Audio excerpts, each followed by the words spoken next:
चमक जब जाएगी तेरी याद मुझे तड़पाएगी। है दोस्त, हेलो दोस्तों, हमारे मिशन सक्सेस यूट्यूब चैनल में आप लोगों का फिर से एक बार स्वागत है। तो हम लेकर आ चुके हैं आप लोगों के लिए बहुत ही खास और बहुत ही मजेदार टॉपिक, जो है यूरोप में राष्ट्रवाद से कुछ ऑब्जेक्टिव क्वेश्चन है जो आपके बोर्ड एग्जाम के लिए बहुत ही इंपॉर्टेंट होने वाला है। देखा का लिखल बा, है देखा का लिखल बा, है देखा का लेकर आए बानी आप ही लोगों के लिए। बस आप लोग वीडियोवा में बने रहिएगा, बस आप लोग वीडियोवा में बने रहिएगा। हम आप लोगों के लिए बहुत ही अच्छा क्वेश्चन लेकर आएंगे कि आप लोगों को बहुत ही अच्छा लगे, बहुत ही मजा आए। बस केवल आप लोग वीडियोवा में बने रहिएगा। तो कहते हैं ना कि जब जिंदगी परीक्षा लेना स्टार्ट कर देती है तो बहुत ही खतरनाक लेती है। तो चलो हम लोग देखते हैं अपने टॉपिक को और का लिखल बा और का क्वेश्चन बा। बस आप लोग वीडियोवा में बने रहिएगा। तो चलो देखते हैं पहला क्वेश्चन का। देखो, हमने एक पहला पार्ट नंबर 1 में डाला था, एक क्वेश्चन नंबर 10 तक बताया। पार्ट 1 में डाला था, क्वेश्चन नंबर 10 तक बताया था। बस आज हम 11 से स्टार्ट करेंगे।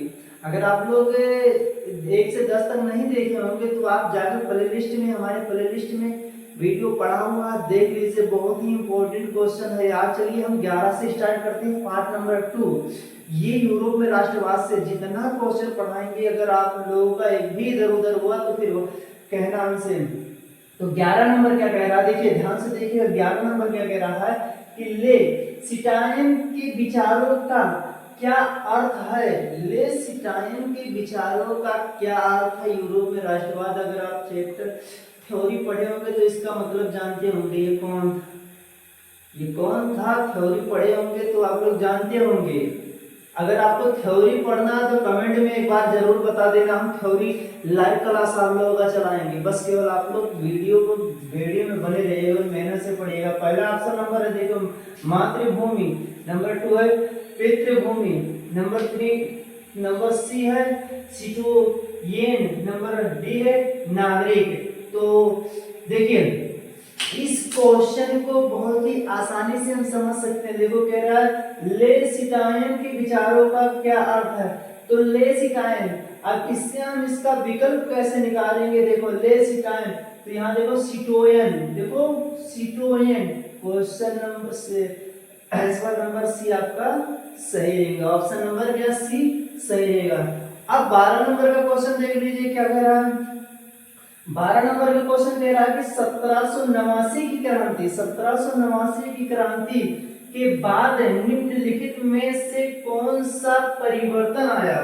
अब इसमें बात ये हो रहा है कि जो 1789 ईस्वी की फ्रांसीसी क्रांति हुई थी उसके बाद क्या क्या परिवर्तन आया। तो देखिए परिवर्तन में क्या कह रहा है कि फ्रांस में फ्रेंच राष्ट्रीय भाषा बन जाती है। ये तो बिल्कुल जायज सी बात है, जब क्रांति के बाद राष्ट्रीय भाषा फ्रेंच बन जाती है। फ्रांस की राष्ट्रीय भाषा क्या है, फ्रेंच हो गई है, ये भी सही है। नया तिरंगा झंडा पेश किया जाता है, नया तिरंगा झंडा भी पेश किया जाता है फ्रांस में, ये भी सही है। स्टेट जनरल का नया नाम बदलकर नेशनल असेंबली रख दिया गया। आप लोग पढ़े होंगे फ्रांसीसी क्रांति, तो जो क्या है स्टेट जनरल था उसका नाम बदलकर असेंबली रख दिया, ये भी सही है। तो इसमें से क्या रहेगा, तीनों सही है। तो इसमें हम कहां पर टिक लगाएंगे, उपरोक्त सभी। क्या रहेगा, उपरोक्त सभी। आप लोग ध्यान से देखिएगा। देखिए एक बात आप लोग ध्यान से सुन लीजिएगा। अगर देखिए अगर आप पढ़ाई नहीं करते हैं, अगर मेहनत नहीं करते हैं तो एक बार जरा सोचिए, पढ़ाई जो है बहुत ही आसान है, बहुत ही आसान है। बस आपको लगन और मेहनत से पढ़ना है, लगन और मेहनत से आपको पढ़ना है। देख लीजिए जो वीडियो नीचे कैप्शन में दिख रहा है, वीडियो दिख रहा है नीचे कैप्शन में, ये वीडियो एक बार आप जरूर देख लीजिएगा। ये वीडियो आप लोग जरूर देखिएगा कि ये वीडियो इतना संघर्ष नहीं करना पड़ता है जितना ये संघर्ष है। एक बार केवल आप इस वीडियो को देखिए, तो फिर आप लोग कमेंट में जरूर बताना कि ये करना अच्छा है या पढ़ाई करना अच्छा है। तो देखिए चल रहा है वीडियो।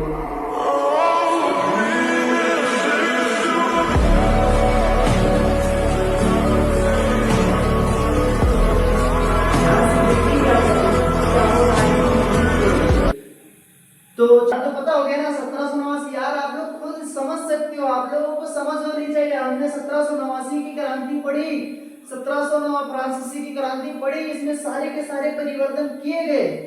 अगला क्वेश्चन कह रहा, देखो 13 नंबर क्वेश्चन क्या कह रहा है, 1789 की फ्रांसीसी क्रांति, 1789 की फ्रांसीसी क्रांति के दौरान फ्रांस का राजा कौन था? यार कितना आसान क्वेश्चन आ जाता है आप लोगों के पास, आप लोगों के समझ इतना आसान क्वेश्चन कैसे आ जाता है? देखो क्या कह रहा, 1789 की फ्रांसीसी क्रांति के दौरान फ्रांस का राजा कौन था? राजा कौन था? वही राजा था जो निरंकुश राजा था, लुईस 16। क्या था? लुईस 16, लुईस 16 था। इतना आसान क्वेश्चन यार आप लोगों के लिए आ जाता है, क्या बात है। बस आप लोग केवल लगन से पढ़िए, इतना आसान आसान चुटकियों में आप लोग करेंगे, बस केवल मेहनत और लगन से करिए, पढ़ाई करिए। 14 क्वेश्चन नंबर 14 देखते हैं हम लोग। क्वेश्चन नंबर 14 क्या कह रहा है, क्रांतिकारियों ने घोषणा की, क्रांतिकारियों ने घोषणा की कि यह तानाशाही से के लोगों को मुक्त करने का मिशन और फ्रांसीसी राष्ट्र की नियति थी। देखो अगर आप लोग अगर क्वेश्चन समझ जाते हो तो ऑप्शन यूं ही चुटकियों में सोल्व हो जाता है, चुटकियों में सोल्व हो जाता है। इसमें देखो कहना क्या कर रहा है कि क्रांतिकारियों ने घोषणा की कि यह तानाशाही से के लोगों को मुक्त करने का मिशन और फ्रांसीसी राष्ट्र की नीति थी। तो इसमें क्या है, भारत के लोगों का था कि अमेरिका के लोगों का था कि यूरोप के लोगों का था कि रूस के लोगों का था? तो जाहिर सी बात है कि हम पढ़ रहे हैं यूरोप में राष्ट्रवाद, तो कहाँ रहेगा? यूरोप। क्या रहेगा? यूरोप। आप लोग जैसे सोच सकते हो, समझ सकते हो, तो हम ना भारत में पढ़ रहे हैं, ना अमेरिका का पढ़ रहे हैं, ना रूस का पढ़ रहे हैं, हम तो पढ़ रहे हैं यूरोप का पढ़ रहे हैं, तो यूरोप ही तो रहेगा। क्या रहेगा बच्चों? यूरोप ही रहेगा। मेरे बच्चों बस केवल आप लोग लगन से मेहनत कीजिए, कोई ऐसा परीक्षा नहीं है कि कोई ऐसा एग्जाम नहीं है कि उसको निकाला ना जा सके, बस आप लगन और मेहनत से पढ़िए। तो अगला क्वेश्चन देखो क्या कह रहा है, अगला क्वेश्चन कह रहा है 15 नंबर क्वेश्चन कह रहा है 1804 का नागरिक संहिता किसने पेश की? 1804 का नागरिक संहिता किसने पेश की? Louis 16, Napoleon Bonaparte, Duke Metternich, Karl Marx. तो इसमें क्या रहेगा? Napoleon Bonaparte. मेरे बच्चों एक बार ध्यान से सुन लो, ध्यान से समझ लो। देखो ये आपका 20 नंबर का आता है, कितने नंबर का? 20% का आता है। 20% केवल आपका ऑब्जेक्टिव क्वेश्चन आता है, ऑब्जेक्टिव जिसको एमसीक्यू कहा जाता है। ऑप्शनल 20 क्वेश्चन आता है, जरा ध्यान से सुनो। 20 नंबर 20 क्वेश्चन ऑप्शनल का रहता है और 30% आपका प्रैक्टिकल का रहता है। 30% प्रैक्टिकल, 20% ऑप्शनल, मिला के हो गए 50%। जरा सोचो, जरा ध्यान से सुनो, समझो।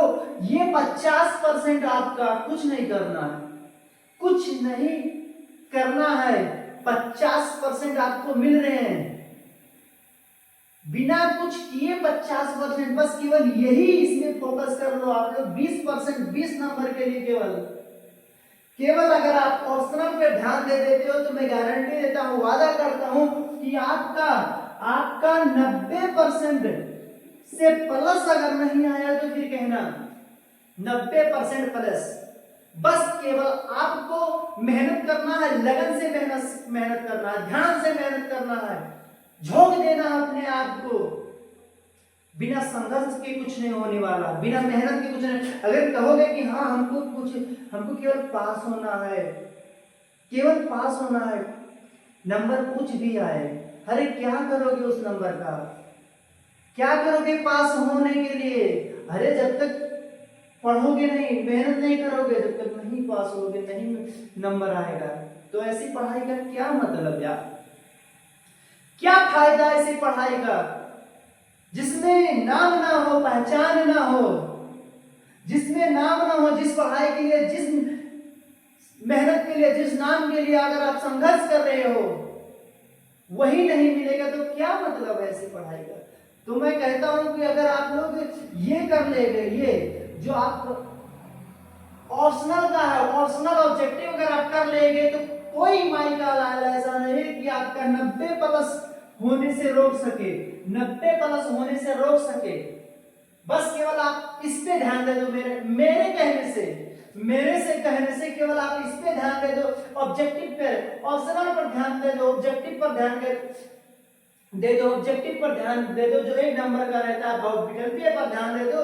मैं गारंटी लेता हूं आपका 90%, 90 प्लस होने से कोई रोक नहीं सकता। अगर कोई रोक कर दिखा दे तो फिर कहना अरे यार आप लोग क्या नहीं कर सकते हो, सब कुछ कर सकते हो लेकिन आप लोग करते नहीं हो।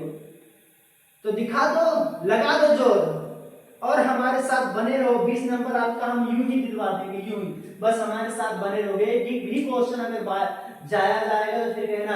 आप लोग प्लेलिस्ट में जाकर एक भी पहला पार्ट नंबर 1 देख लेना, पूरा 10 क्वेश्चन उसमें कराए हैं, 10 क्वेश्चन यहाँ पर भी रहेगा, 10 क्वेश्चन वहां करवाए, 10 क्वेश्चन यहाँ रहेगा, 20 क्वेश्चन यानी पर डे 10 क्वेश्चन रहेगा। यानी यूरोप का राष्ट्रवाद आपका 50 से 60 क्वेश्चन रहेगा। 50 से 60 क्वेश्चन में आपका नहीं फंसेगा 2-4 क्वेश्चन, अरे आराम से फंसेगा। तो बस आप लोग लगन से क्वेश्चन क्या है 15 तक तो आप लोग देख लीजिए। 16 नंबर क्वेश्चन क्या कह रहा है। 16 नंबर क्वेश्चन है नेपोलियन कोड कब पेश किया। नेपोलियन बोनापार्ट ने नेपोलियन कोड कब पेश किया। तो नेपोलियन ने नेपोलियन कोड कब पेश किया। तो 1789, 1804, 1815, 1947। तो नेपोलियन ने नेपोलियन कोड कब पेश किया। तो 1804 ईस्वी को क्या किया, पेश किया। नेपोलियन ने नेपोलियन कोड। देखिए बच्चों आप लोग क्या करिए, एक नोट से ले लीजिए, कापी और पेन साथ में रखकर बैठिए, कापी और पेन साथ में रखकर बैठिए। इतना टाइम हम देते हैं आप लोगों को, चाहिए तो आप लोग एक एक क्वेश्चन क्या करिए, नोट करते चलिए। जिससे क्या होता है ना, हम तो पढ़ा रहे हैं, एक बार आप रिवीजन भी कर लीजिएगा। जो क्वेश्चन बता रहे हैं कोई बताएगा नहीं, एक बार सोच लो, बहुत ही मेहनत से ढूंढ के लेकर आ रहे हैं आप लोगों के लिए। तो ये सारे के सारे क्वेश्चन क्या करिए, आप लोग नोट में क्या करिए, फीड कर लीजिए। एक कॉपी और पेन आप अपने साथ में लेकर बैठिए, जिससे आपको किसी प्रकार का बाद में समस्या ना हो। तो चलिए अगला क्वेश्चन क्या कह रहा है। तो 16 नंबर क्वेश्चन हो गया। तो 17 नंबर क्वेश्चन देखिए, कह रहा है कब यूरोपीय शक्ति से नेपोलियन हार गया।